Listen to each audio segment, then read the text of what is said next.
Nchi na vyote vijazavyo ni mali ya Bwana, dunia na wote wakao ndani yake. Maana ameiweka misingi yake juu ya bahari, na juu ya mito ya maji alitiririsha. Ni nani atakayepanda katika mlima wa Bwana? Ni nani atakayesimama katika patakatifu pake? Mtu aliye na mikono safi na moyo mweupe, asiyeinua nafsi yake kwa ubatili, wala hakuapa kwa hila, atapokea baraka kwa Bwana na haki kwa Mungu wa wokovu wake.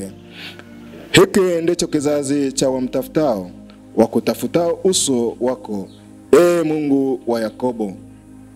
Inueni vichwa vyenu enyi malango, inukeni enyi malango ya milele, mfalme wa utukufu apate kuingia. Ni nani mfalme wa utukufu? Bwana mwenye nguvu, hodari, Bwana hodari wa vita.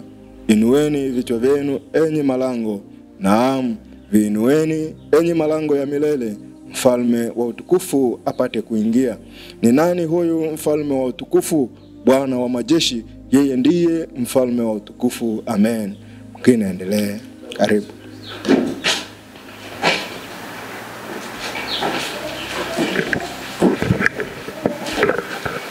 Nitasoma kwa msaada wa Bwana wangu Yesu Kristo. Nchi na vyote vijazavyo ni mali ya Bwana, dunia na wote wakao ndani yake. Maana ameiweka misingi yake juu ya bahari, na juu ya mito ya maji aliithibitisha. Ni nani atakayepanda katika mlima wa Bwana? Ni nani atakayesimama patakatifu pake? Mtu aliye na mikono safi na moyo mweupe, asiyeinua nafsi yake kwa ubatili, wala hakuapa kwa hila, atapokea baraka kwa Bwana na haki kwa Mungu wa wokovu wake.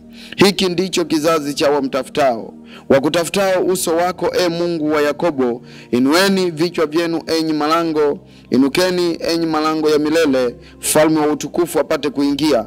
Ni nani mfalme wa utukufu? Bwana mwenye nguvu, hodari, Bwana hodari wa vita. Inueni vichwa vyenu enyi malango, naam, viinueni enyi malango ya milele, mfalme wa utukufu apate kuingia.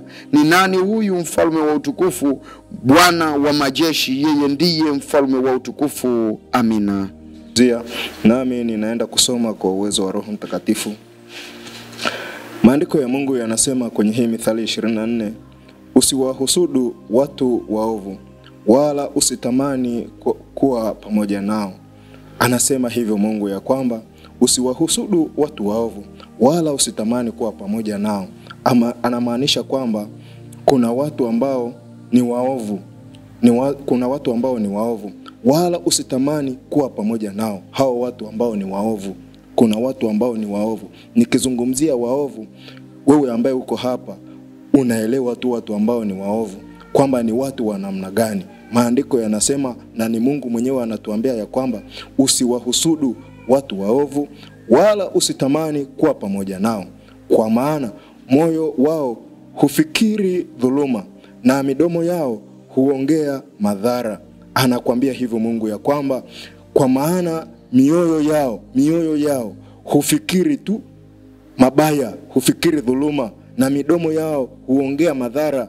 Midomo yao inazungumza madhara kila wakati, ni kwamba wanafanya tu ambayo hayampendezi Mungu.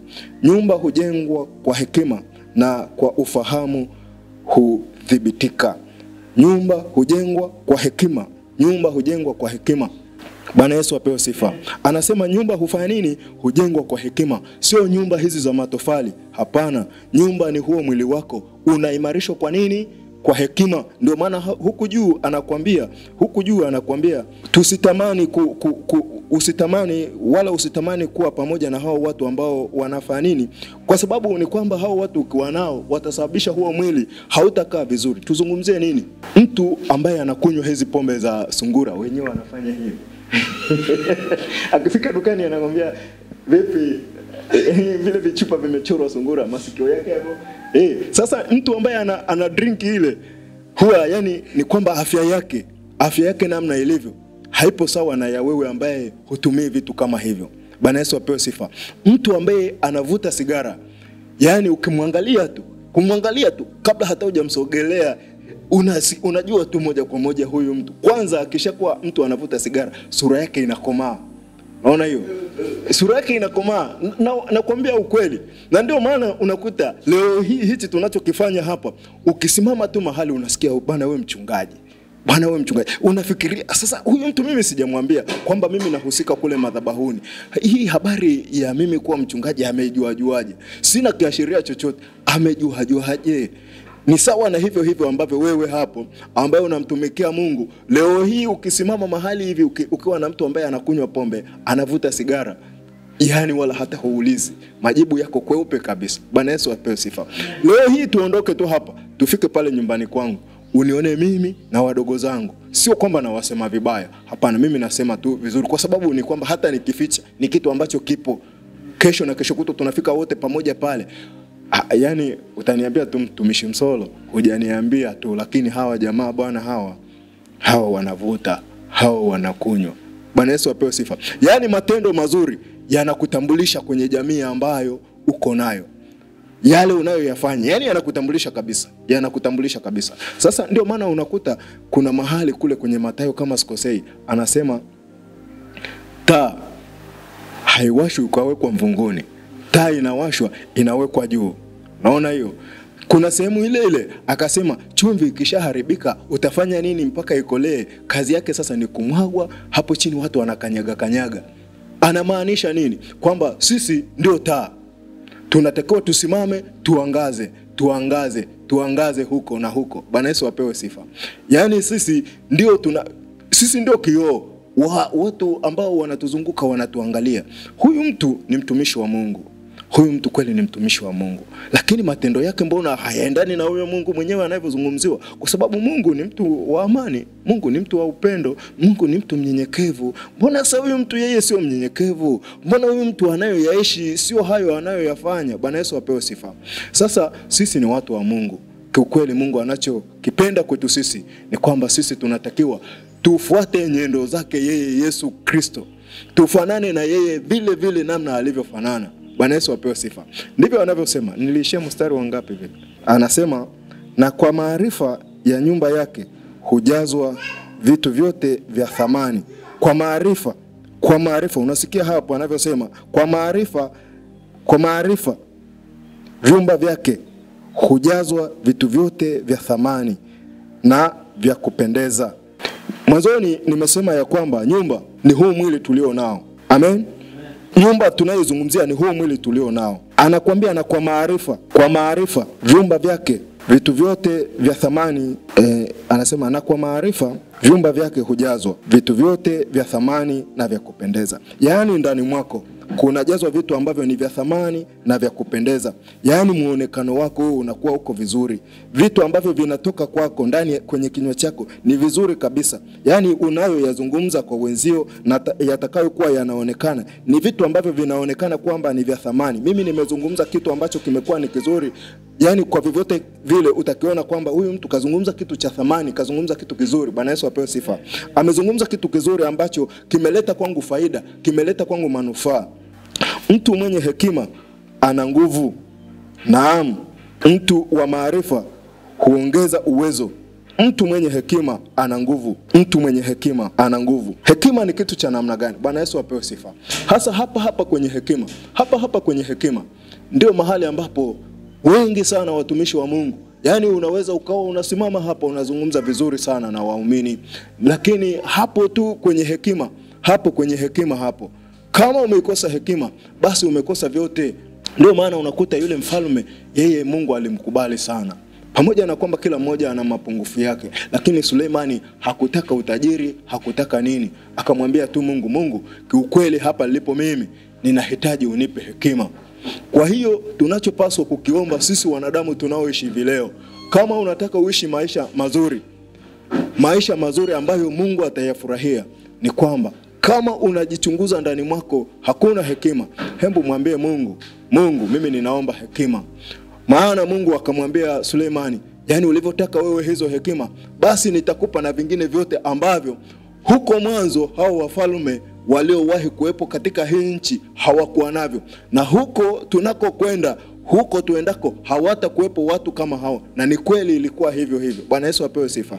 Kwa maana hiyo hekima tunaona ni kitu cha msingi sana. Hekima yani ni kitu cha msingi sana. Uwe uko kwenye maisha ya jamii, uwe uko huku kanisani, uwe uko nyumbani kwako, kokote pale unapokuwa upo, jitahidi sana kuitafuta hekima. Hekima ya kimungu ni ya msingi sana kuwa kwa mwanadamu yoyote yule. Wewe ikiwa una uhai na ukajichunguza ndani mwako kwamba hekima imekosekana, ukikosa hekima itasababisha watu wengi sana wakulaani, itasababisha watu wengi sana wakunyooshe vidole, itasababisha watu wengi sana wakulaumu. Bwana Yesu apewe sifa. Yani ukikosa hekima, nazungumzia hekima za Mungu. Ukizikosa hekima za Mungu, umekosa kila kitu. Suleiman katika maamuzi yake yalikuwa ni maamuzi ya hekima. Yalikuwa ni maamuzi ya hekima. Alikuwa amemwambia Mungu, nipe tu hekima ili niweze kuamua juu ya hawa watu. Sasa leo hii wewe umepewa watu kwamba uwaongoze. Wewe umepewa watu uwaongoze. Je, ndani mwako kuna hekima ama hamna hekima? Na ukikosa hekima, kila kitu umekosa. Kwa sababu tunaona kwamba mfalme Suleiman alivyopewa hekima, alipewa na kila kitu ambacho hata hakukiomba pale. Bwana Yesu apewe sifa. Tuliona hilo. Kwa hiyo ukijichunguza ukakuta ya kwamba ndani mwako hamna hekima, basi jua na maarifa pia vile vile hutakosa. Anasema maana kwa mashauri ya akili atafanya vita. Kwa mashauri ya akili atafanya vita, na kwa wingi wa washauri huja wokovu. Kwa wingi wa washauri huja wokovu. Watakuletea tu wokovu, watakushauri nini na nini ili wokovu upate.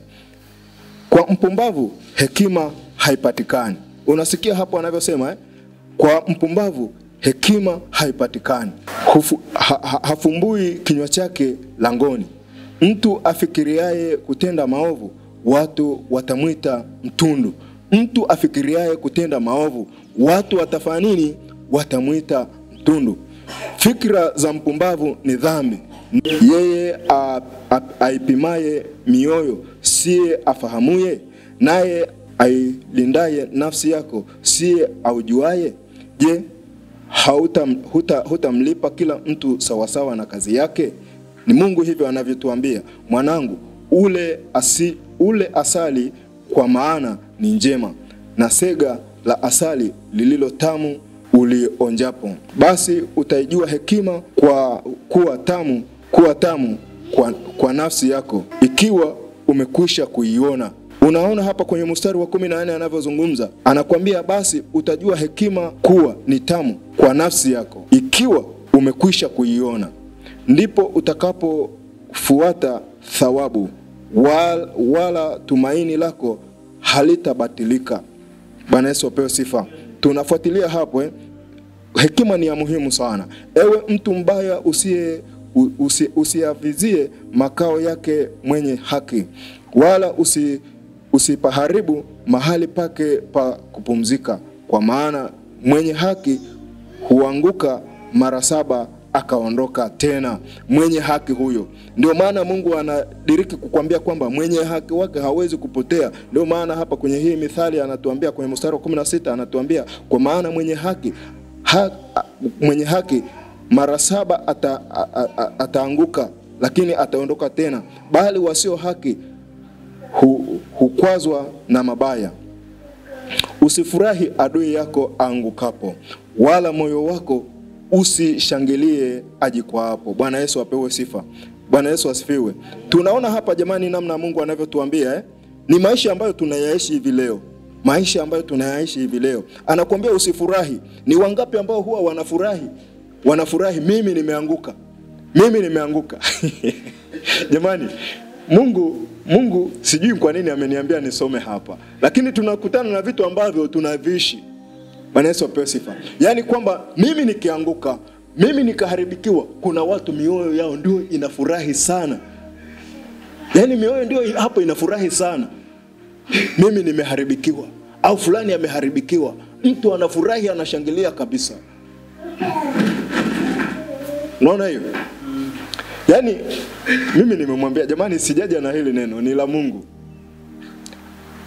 Yaani mimi nimeharibikiwa, mwingine pale ndio amefurahi kabisa, amefurahi kabisa. Na ndio maana nikasema jamani, tuweni watu wa toba. Kiukweli leo hii hapa Mungu akaja akafungua hiyo mioyo, akaona yale tunayoyawazia ndani, labda mimi ninavyomwazia Dani, ama ninavyomwazia mtumishi huyo hapo, ama ninavyowazia watu wengine. Unajua Mungu anakutana na vitu ambavyo anaviona vitu ambavyo ni vizito sana. Alafu mida hiyo ndio ninasema Mr. Aaron ni mtumishi mwenzangu, tunatakiwa tufanye 1 2 3. Lakini huko ndani ya roho. Na ndio maana Mungu yeye huwa Yesu Kristo akija hapa hadili na mwili. Yesu Kristo akija hapa leo hii anadili na mioyo. Unajua mimi ninafikiria ni kwa nini hapa mahali pako hivi mpaka leo? Ni kwa nini hapa mahali pako hivi mpaka leo? Bwana Yesu asifiwe. Pako hivi kuna sababu ambazo zimesababisha, na hizo sababu zimeanzia kwenye mioyo ya watu. Unaona hiyo? Hizo sababu zimeanzia kwenye nini? Kwenye mioyo ya watu. Sasa Mungu asilimia kubwa, na ndio maana akasema uchunge sana moyo wako, kwa sababu ndiko zinazotoka nini? Chemichemi. Tunatakiwa kuangalia sana mioyo, ndani ya mioyo yetu tunayoyabeba hayana uhusiano kabisa na Mungu. Na kwa kuwa hayana uhusiano na Mungu, yanafunga hata na kazi tunazozifanya. Yani yanayafunga maisha yetu kwa ujumla. Haya masuala ambayo yako ndani ya mioyo yetu. Amina. Bwana Yesu apewe sifa. Yani haya ambayo tunayawaza. Ndio maana wakati mwingine mimi nilikuwa nikifikiria yale ambayo mzazi wangu anayafikiri. Namuona tu yule mzee, namuona na narudi kwake, namwambia mzee, nikwambie kitu, mimi naomba msamaha. Ananiambia, sasa wewe unaomba msamaha, kwani umenikosea nini? Namwambia, baba, mimi sijakukosea lolote, lakini ninavyotafakari, ninavyoona, inawezekana hawa wadogo zangu huwawazii yaliyo mazuri hata usipotamka. Yani mtu hata asipotamka, lakini ndani mwake anawaza tu. Ukweli ni kwamba shida itakuwepo kwa wale yale yanayowaziwa mle. Bwana Yesu asifiwe. Hebu tuendelee tena 18 ilikuwa. Soma, unaweza ukasoma tu. Tusome kwa msaada wa Bwana Yesu Kristo. Bwana asije akaliona hilo likamkasirisha. Akageuzia mbali naye hasira yake. Unaona hapo anavyosema Yaani Mungu yeye anayajua yote ambayo tunayawaza ndani ya mioyo yetu. Anayajua yote kabisa. Anayajua yote. Yaani anajua kabisa kwamba nani hapa leo anawaza nini, fulani anawaza nini, huyu anawaza nini. Na Mungu akiliona hivyo, maandiko yanatuambiaje? Yaani Bwana asije akaliona hilo likamkasirisha, akageuzia mbali naye hasira yake. Endelea 19. Nasoma kwa msaada wa Bwana Yesu Kristo. Usikasirike kwa sababu ya watenda mabaya, wala usiwahusudu wabatili. Hapo sawa. Anasema usikasirike kwa sababu ya watenda mabaya, wala usiwahusudu wabaya. Usikasirike. Kinachotakiwa nini kama usikasirike? Badala ya kukasirika ni nini? Kufurahi. Si ndio hivyo? Yaani unawaona wanatenda mabaya lakini unafurahi. Unamwendea Mungu. Unamwambia Mungu, hawa watu wasamehe. Maana yamkini hawajui nini wanachokifanya. Hawajui nini wanalolitenda. Kwa hiyo wewe unaambiwa, yani wewe usikasirike. Umeona mtu amekufanyia baya, usikasirike. Umeona mtu amekutendea baya. Nilikuwa na ndugu yangu hapa, amekuja hapa amelia, na mimi imeniuma sana. Kwa sababu nilisikia nini alichokuwa anatamkiwa, na ni haki yake kufanya vile. Amekuja hapa, nikamwambia nimekuacha. Lakini Mungu atusaidie. Lakini pia vile na tuombeane. Unavyoomba toba wewe mwenyewe, hebu omba toba na kwa ajili ya mwingine, kwa sababu mwingine naye sio yeye. Yaani mimi ukiniona mimi kuna kitu nakifanya, usinichukie, chukia hicho kilichoko ndani mwangu ambacho kinasababisha nini nifanye ambayo hayampendezi Mungu. Kiukweli Mungu ni mwaminifu sana. Na endapo tutakaa tukayafanya yale ambayo yanampendeza. Ni ukweli, hatuwezi tukapita mahali hivi tukajuta kwamba kutamani. Hakuna atakaye kupenda. Hapo mahali ambapo upo ni Mungu ambaye amekuwezesha ukawepo hapo mahali. Sasa umefika pale mahali, unaishije na wale watu wa Mungu? Unaishije na wale wana wa Mungu? Kama unakaa kwa ubaya, hakikisha ya kwamba ipo siku ile taa inafanya nini? Inazima. Mwenye kuiwasha ile taa ni Mungu. Mwenye kuizima ile taa ni nani? Ni Mungu. Bwana Yesu apewe sifa. Na ndio maana siku zote Mungu anakuambia, yani wewe ambaye unataka ufike mahali kwa njia za wanadamu, kwa vyovyote vile usimtegemee mwanadamu. Ipo siku tu atakurudisha. Na yani ukipandishwa mahali na mwanadamu, siku ya siku wewe unarudi moja kwa moja. Ukitaka kuanza mpaka umlilie Mungu, na si ajabu kakaa hata miaka 10 hupafiki tena pale. Sasa hapa amesemaje mtumishi? Rudia tena hapo mahali. 20. Tutasoma kwa msaada Bwana Yesu Kristo. Kwa maana mtu mbaya hapati thawabu, taa ya mtu mbaya itazimika. Amen. Hapa kwenye 21 endelea. Endelea kwa msaada Bwana Yesu Kristo. Mwanangu, mche Bwana na mfalme, wala usishirikiane na wenye kigeugeu. Amina. Unaona Mungu anarudia kwa msaada Bwana Yesu Kristo. Mwanangu, mche Bwana na mfalme, wala usishirikiane na mwenye kigeugeu. Amina. Amen. Anasema kwenye 22 anasema, maana msiba wao utatokea kwa ghafla. Hao wenye vigeugeu, misiba yao itafanya nini? Itatokea kwa ghafla. Tena ni nani ajuaye uharibifu wa miaka yao? Haya nayo pia ni maneno ya wenye akili. Kupendelea watu katika hukumu si kwema. Anasema haya nayo pia ni maneno ya wenye akili.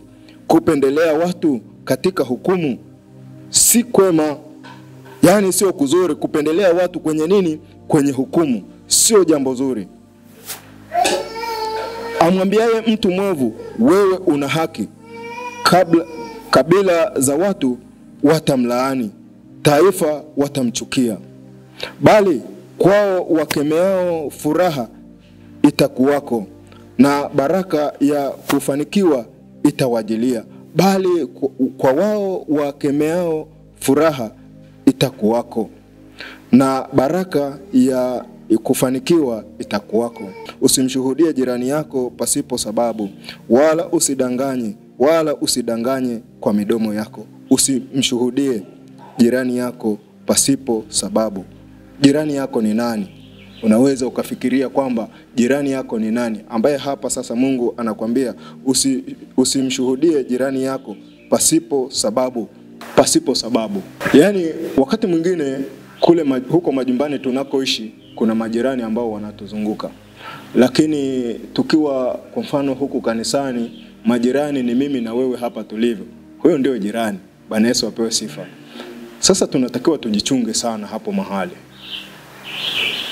Yani mimi hapa nisikuzungumzie wewe kitu. Nisikuzungumzie wewe kitu ambacho najua hichi kitu kwa ujumla, hichi kitu. Yani ni afadhali uzungumze kile ambacho kiukweli moja kwa moja unaona hichi kipo. Sawa? Lakini usije ukaongezea tena la kwako ambalo halikuwepo, ambalo litasababisha fulani na fulani wasipate kuelewana. Yani zungumzia lile ambalo linaonekana. Zungumzia lile ambalo linafanya nini? Linaonekana. Naona hiyo. Yale ambayo unakuta hayaonekani kwa yule mtu, usiyazungumze. Mimi nimekuja leo kuhudumu hapa. Lakini kiukweli ninavyopaangalia, yani sipaoni kwamba pana tofauti na hichi tulichokisoma hapa. Hii mistari hapa hii inabidi tuondoke nayo. Huko mbele tunakoenda tuifanyie kazi. Bwana Yesu asifiwe. Huko mbele tunakoenda tuifanyie kazi hii mistari. Tuone kwamba tumefeli wapi, tumekosea wapi, hapa mahali pakawa hivi namna palivyo. Bwana Yesu apewe sifa. Kwa sababu kama mmeambiwa enendeni shambani mwa Bwana mkaifanye kazi ya Mungu, kwa sababu mazao ni mengi ila watendakazi ni wachache. Utendakazi umekuwepo hapa. Bwana Yesu apewe sifa. Lakini hapa mahali hapastawi, hapa rutubiki, hamna rutuba yoyote. Yani hakuna muonekano ambao unaonekana vizuri wa kuchanua, wa kustawi kwa hapa mahali. Kuna shida ipo. Na sasa sisi ambao tuko hapa mpaka dakika hii, tunatakiwa tuwe macho kimwili na kiroho. Bwana Yesu asifiwe. Tuone ni namna gani ya kufanya hapa mahali ili kazi ya Mungu. Hii kazi sio ya Alista, hii kazi ni ya Mungu. Tunatakiwa cha kwanza tufahamu hicho, kwamba kama mtu umepata nafasi ya kuwepo hapa ni kwa ajili ya kazi ya Mungu, sio kazi ya mwanadamu. Na ili ujue kwamba hii kazi ya hapa sio ya mwanadamu, ni ya Mungu, mwisho wa siku utaulizwa hesabu yake na yeye ambaye amekuambia uje hapa. Sasa kinachotakiwa ni kwamba hii mistari kwa kweli tuinakili vizuri, tuinukuu vizuri, ili huko mbele tunakoenda turudi kwa Mungu, tuombe toba na rehema kwa mahali ambapo tumemkosea Mungu. Tumefanya kazi kwa mikono milegevu, tunaenda kutupa mbegu shambani mahali ambapo shamba halijalimwa.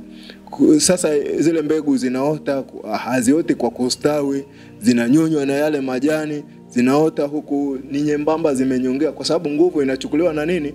Na yale majani. Bwana Yesu apewe sifa. Hilo tunatakiwa tuliangalie vizuri, tuone tu kwamba kuna mfumo ambao ulikuwepo huko awali haukuwa ni mzuri, umesababisha kazi ikafanya nini? Ikadorora, ikadhoofika. Sasa kinachotakiwa kiukweli, anasema hivi, mwenye haki wake, hapa tumesoma hapa ataanguka hata mara 7, lakini atainuka, atafanya nini? Ataondoka, ataenda tu. Na akiondoka akienda ni kwamba anavyoondoka akienda ni kwamba kazi ya Mungu sasa hapo inafanya nini? Inachipua kwa upya. Yaani umeanguka hata kama umeanguka mara ngapi, lakini Mungu amekupa uhai, unaendelea kuwa na uhai, unaendelea na pumzi. Ni uhakika unao uwezo wa kumwambia Mungu, nisamehe huko nilikokosea. Sasa hivi ninachukua nguvu zako mpya, ninaenda kwenye kazi yako ili kazi yako istawi na ipendeze. Bwana Yesu apewe sifa.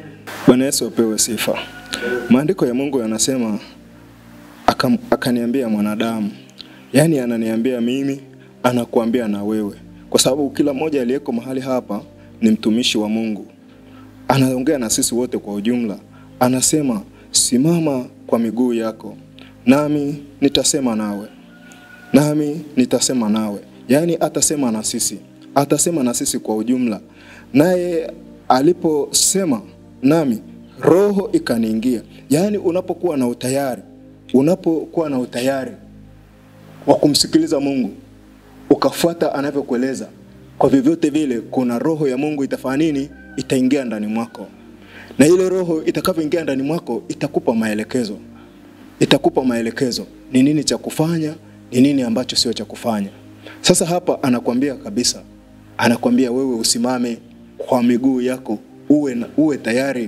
uwe tayari kwenda kuifanya kazi ya Mungu. Hapa tunaona anavyotoa maelekezo huko kwenye mistari ya mbele, anatoa maelekezo kwenda kwenye nyumba ambazo ni za waasi. Na tunasimama tu kuangalia kusema kwamba nyumba sio nyumba hizi au sio kwenye kaya. Miili yetu yenyewe imekuwa imemwasi Mungu. Tunamwasi Mungu kwa miili yetu. Kwa sababu Mungu amesema, huu mwili nilio nao hapa ni hekalu la Mungu. Na hili hekalu halipaswi kuwa chafu, ni hekalu takatifu.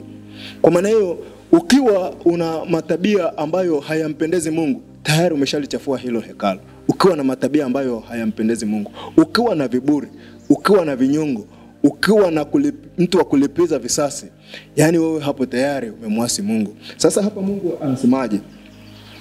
Anavyosema, akaniambia mwanadamu, simama kwa miguu yako, nami nitasema nawe.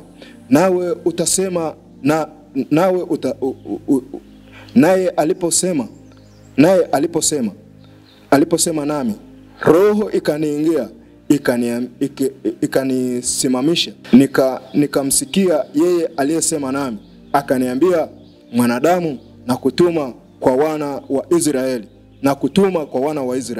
Yani anamtuma mwanadamu kwa wana wa Israeli. Anatutuma sisi kwa wana wa Israeli. Anatutuma sisi kwa watu wake wa Israeli. Anatutuma sisi kwa watu wake ambao tunamwamini na kumtegemea. Bwana Yesu apewe sifa.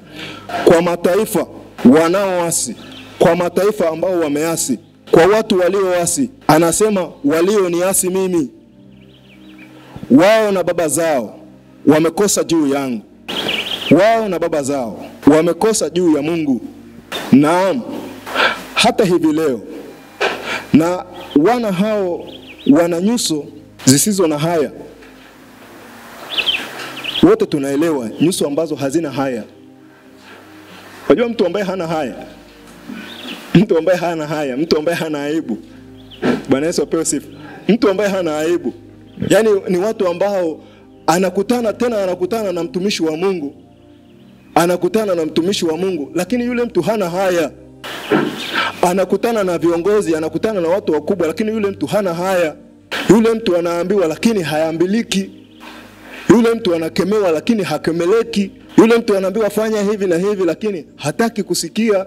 Sasa hapa Mungu ananituma mimi, na tena Mungu anakutuma na wewe pia. Anakuambia sema na watu hawa.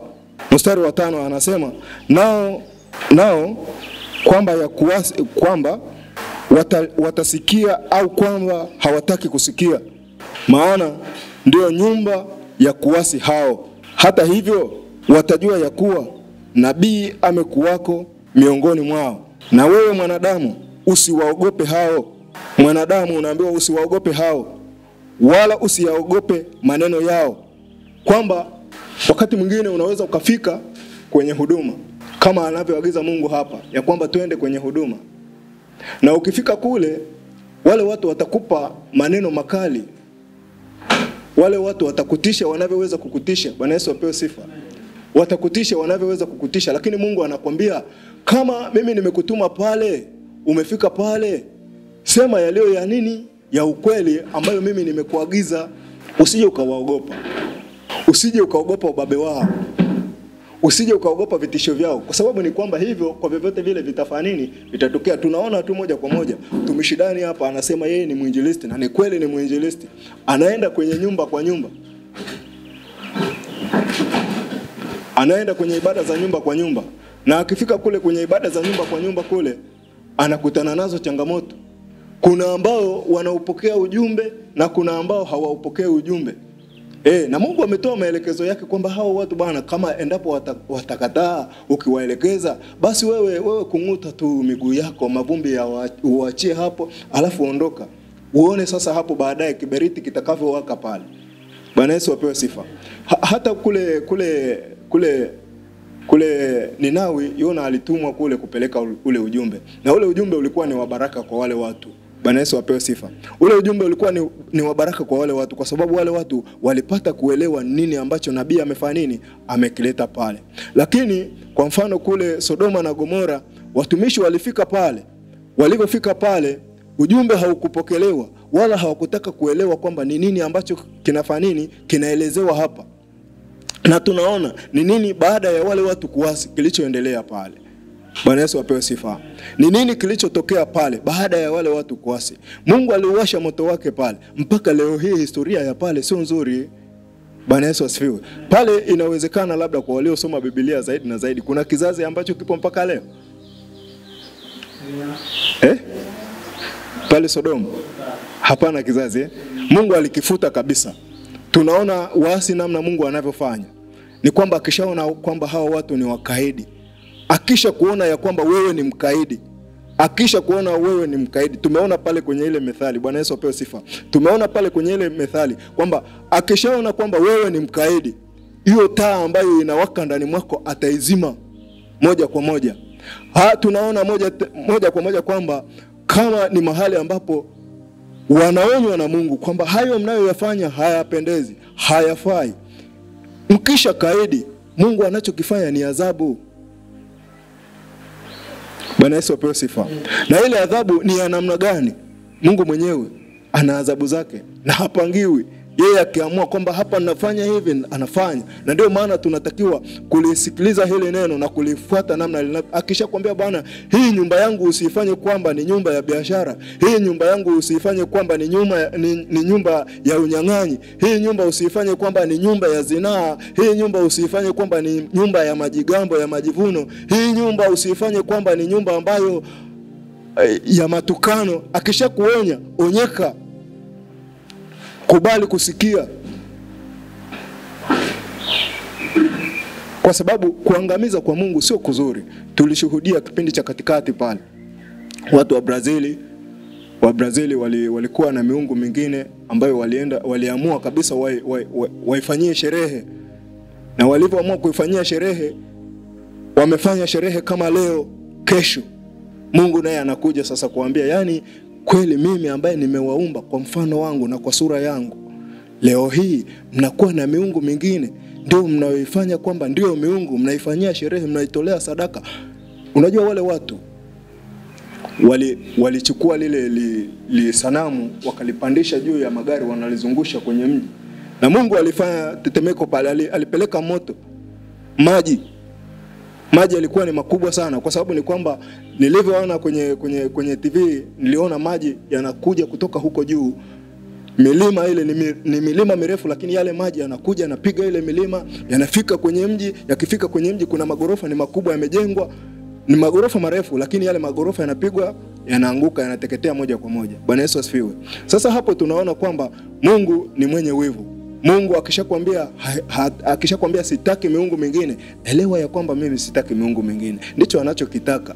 Yani wewe akishakwambia bwana hapo usifanye hivi, wewe tumsikilize. Sasa Mungu, kama mimi hutaki nikifanye hivi, nifanye nini? Atakupa maelekezo. Na Mungu wetu ni Mungu mwenye kila kitu. Tumeona kwenye ile Zaburi ya 24 kwamba yeye ana kila kitu, amejitosheleza. Na kama amejitosheleza, hakuna sababu ya mimi kuwa na miungu mingine. Sasa hapa Bwana Yesu apewe sifa. Watumishi, tuko kwenye Ezekieli mlango wa pili. Ezekieli mlango wa pili mstari wa kwanza, tunaendelea nao mpaka kwenye ule mstari wa 10. Anasema, na wewe mwanadamu, usiwaogope hao, wala usiogope maneno yao, kwa maana tayari ameshatutuma kwenda kuifanya kazi yake. Huko kwenye kazi yake tunapoenda, tutakutana na maneno tu ambayo sio mazuri, ni maneno magumu, ni maneno ya kukatisha tamaa, ni maneno ya kuvunja mioyo. Ijapokuwa miiba na michongoma hii pamoja nawe. Yani kuna vitu ambavyo tutakutana navyo ni miiba mikali, ni miiba mikali kwa ujumla. Wakati mwingine labda ni sisi watumishi tunaweza tukawa na mapungufu, tukawa ni miiba kwa waumini. Wakati mwingine ni waumini, wakati mwingine ni kule unakoenda kwenye huduma, unakutana nayo hiyo miiba, unakutana na hiyo michongoma. Nilishuhudia mahali ambapo unakuta mchungaji anasema hivi, nitamaliza lini zamu ya kuwepo hapa? Kwa sababu pale mahali kila anapokanyaga anakanyaga misumari, kila anapokaa anakutana na miiba. Wakati mwingine anawekewa hata ni upupu. Bwana Yesu asifiwe. Ni vitu vya namna hiyo. Au kwenye kitanda pale upupu unamwagiwa pale. Na sio kazi hii tu, hata kwa walimu wa shule za msingi, walimu wa shule za sekondari. Kipindi ambapo wanafunzi walikuwa wanaambiwa, walishuhudia wanafunzi wanawaambia, bwana nenda pale ukanifanyia usafi pale. Yule mwalimu pengine alipishana na wale wanafunzi wanachukua upupu kwenye kiberiti, anaenda pale anamwagia pale. Ule upupu ni afadhali hata ya uchawi. Bwana Yesu apewe sifa. Yani ule upupu ni afadhali hata ya uchawi, kwa sababu wewe umefika pale ukaenda ukalala pale, utakachokutana nacho sio cha kawaida. Sasa Mungu hapa anasemaje? Huko nako kutuma kwenda, utakutana na vitu vya namna hiyo. Utakutana na miiba, utakutana na michongoma, utakutana na misumari, utakutana na maneno ya aina mbalimbali. Visije vikakukatisha tamaa, visije vikakurudisha nyuma ukaacha huduma. Ni Mungu anatoa maelekezo ya namna hiyo. Bwana Yesu asifiwe. Ni Mungu anatoa maelezo ya namna hiyo kwamba usiyaogope maneno yao, ijapokuwa miiba na michongoma pamoja nawe unakaa katikati ya nge. Usiyaogope maneno yao, wala usifadhaike kwa sababu ya nyuso zao, wajapokuwa ni nyumba yenye kuasi. Ijapokuwa ni nyumba yenye kuasi, nawe utawaambia maneno yangu, kwamba watasikia au kwamba hawatasikia, au kwamba hawataki kusikia, maana hao wanaasi sana. Bali wewe mwanadamu, sikia neno hili ninalo kuambia. Yani wewe mwanadamu, usikilize maneno anayokuambia.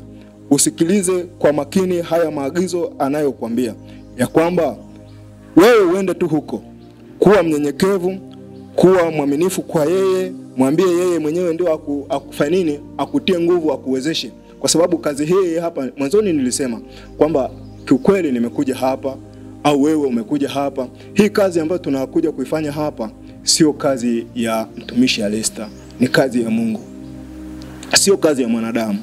Kwa vyovyote vile mwisho wa siku lazima utafanya nini? Utaitolea hesabu.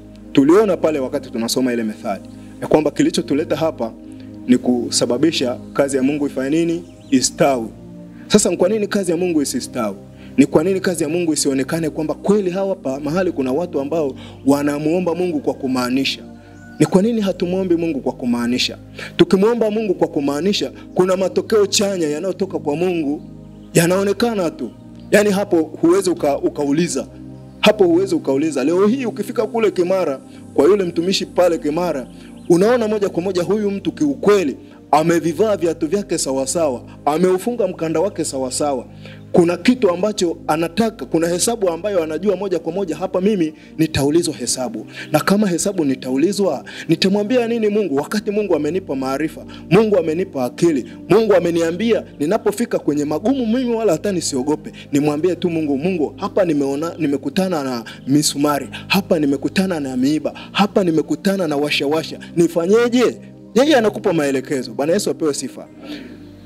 Tunajua moja kwa moja kwamba tuko kwenye huduma, na kwenye huduma Mungu ametoa maelekezo kwamba hivi vitu ambavyo ameviandika hapa kwa ujumla vitakuwepo na vipo. Na hivyo ndivyo vinavyosababisha huduma za Mungu kudhorora. Hivyo ndivyo vinavyosababisha kazi ya Mungu mpaka leo hii haistawi. Kazi ya Mungu haiwezi kustawi ikiwa wewe utakuwa umeogopeshwa na wale ambao umewakuta kwenye huduma. Kwenye huduma kuna watu ambao kama hivi labda mtu amefika hapa ni mgeni, kuna vitu ambavyo atakutana navyo ambavyo havina tofauti na hivi ambavyo Mungu ameandika hapa. Bwana Yesu asifiwe. Kwa hiyo sasa, endapo labda yule mgeni atavisikiliza, endapo yule mgeni atawaogopa wale aliowakuta pale, kuna watu ambao wanapelekwa kwenye huduma maeneo ya mbali, na wakifika pale akiulizia story ya pale, anaambiwa bana, hapa mahali kuna wachawi, hapa mahali kuna waganga. Kuna mtumishi alienda huko Iringa huko, alivyofika kule yeye kweli akasema mimi ni mtu wa maombi, kawa anamuomba Mungu kweli kweli. Alivyolala ndani, asubuhi kuamka anajikuta yuko nje. Asubuhi anajikuta yuko nje, na kule kuna baridi kweli kweli. Sasa inategemea namna ulivyo, na Mungu hapa ametuambia ya kwamba yani hapa hivi alivyozungumza hapa ni baadhi ya vitu, lakini vipo vingi zaidi ya hivi ambavyo watu wanakutana navyo kwenye huduma. Leo kesho watu wanakutana navyo kwenye huduma. Bwana Yesu apewe sifa. Lakini mimi nasemaje, ili hii kazi ya Mungu tuweze kupata majawabu, tuweze kupata mahesabu yaliyokaa sawa sawa kwa Mungu, tujitahidi sana kumwambia Mungu kwenye hizi huduma tusiende kimwili. Na mara nyingi nimeshuhudia maisha ya watu wanaoishi kwenye huduma hawapo kiroho, wapo kimwili. Na mara nyingi kwenye huduma ya Mungu ukisha kuwa kimwili, ile huduma haiwezi kusoga. Ile huduma kwa vyovyote vile utakuta hakuna kustawi. Yaani mimi niseme tu mwanzoni kwamba nasema hivi, hapa mahali ili pakae vizuri kwenye eneo letu hili, ili pakae vizuri kwenye huduma yetu hii, ili chanue, hatutakiwi kukaa kimwili. Kama umemwona mtumishi ameenda visivyo, labda ametishiwa na wale aliowakuta, labda amekutana na misumari, amekutana na michongoma, muombee ili aweze kusimama sawa sawa. Yaani kuja huku kanisani kukutana na nguvu za giza ni kitu ambacho sio kigeni. Hicho kaa uelewe ya kwamba ni vitu ambavyo vipo. Kama huko majumbani vipo, hata na huku pia vitakuwepo. Maneno makali huko majumbani kama yapo, na huku pia yapo. Kwa sababu watu wanaoishi hivi leo huku kanisani ndio wale ambao wako nyumbani. Bwana Yesu asifiwe. Mungu anatuambia utakutana na hivyo vitu, lakini usiwe ukaogopa, kwa sababu mimi niko pamoja na wewe. Bwana Yesu asifiwe.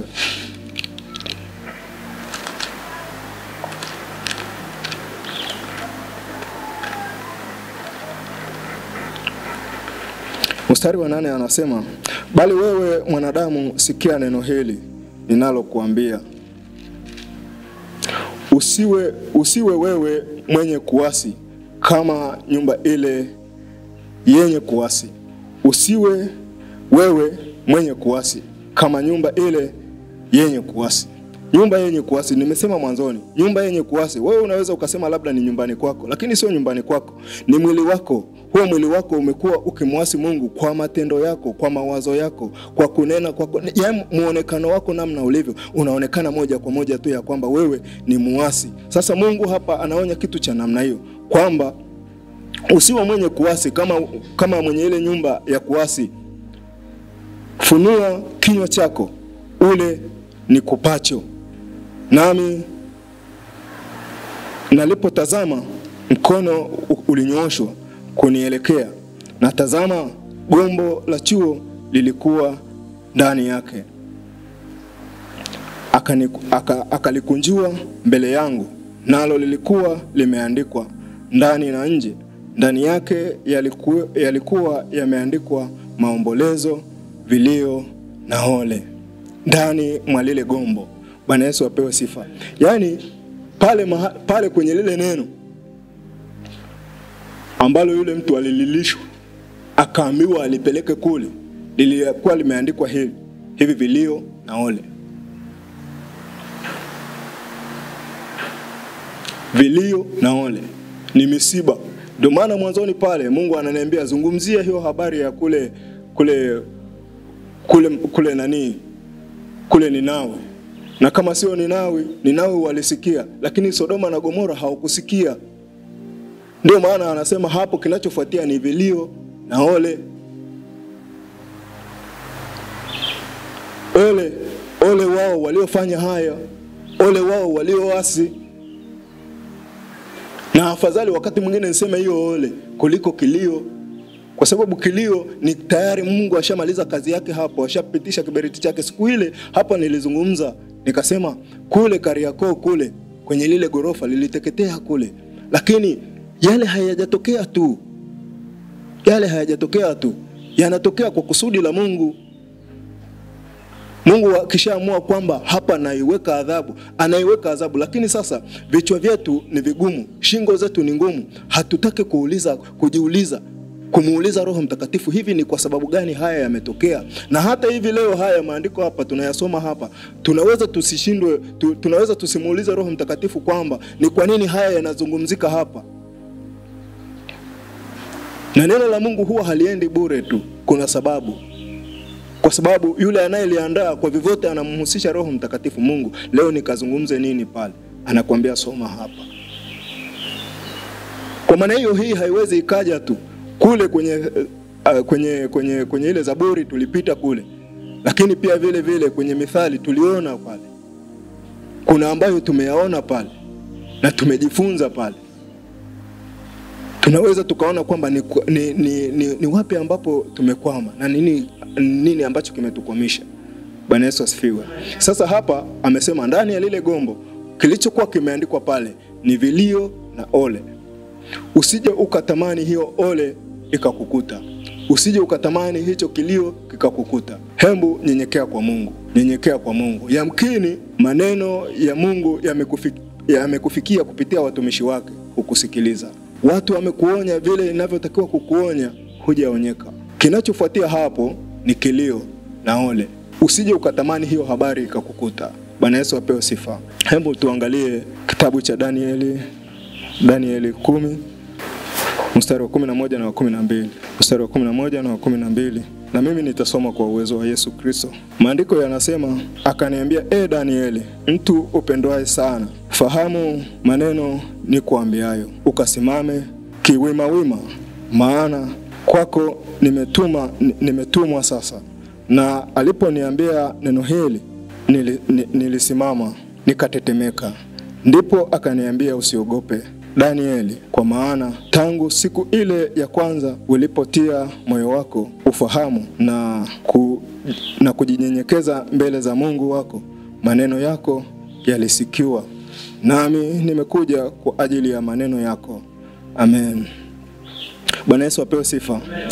Anazungumza na mtumishi Danieli, anamuelekeza Danieli, anamwambia Danieli, akaniambia, Danieli, mtu upendwaye. Dani ni mtu ambaye inaonekana hapa alikuwa anapendwa sana. Yafahamu maneno ni kuambiayo, uyafahamu maneno anayokuambia Mungu, ukasimame wima wima, maana kwako nimetumwa sasa. Na aliponiambia neno hili nilisimama nikatetemeka. Anamaanisha kwamba yeye Danieli alivyosikia ile habari moja kwa moja akaona kwamba ni Mungu ambaye amefanya nini, amemwelekeza yale, na alisimama kwa kutetemeka, alisimama kwa heshima, kufahamu ya kwamba hapa ni Mungu ambaye anasema na mimi, ni Mungu anasema na mimi kwa habari yake, anasema na mimi kwa habari yake.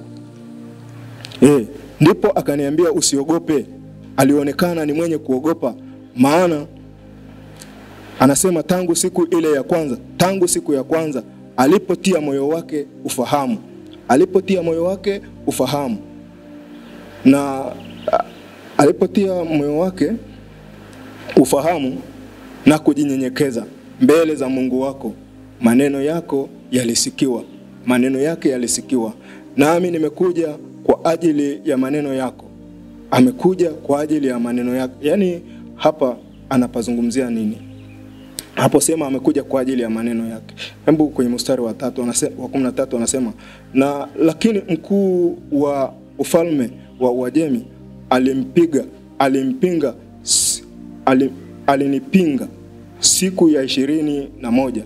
Bali tazama, huyo Mikaeli, mmoja wa hao wakuu wa mbele, akaja akanisaidia, nami nikamwacha huko pamoja na mfalme wa Uajemi. Sasa nimekuja kukufahamisha mambo yatakayowapata watu wako katika siku za mwisho, maana maono hayo ni ya siku nyingi bado.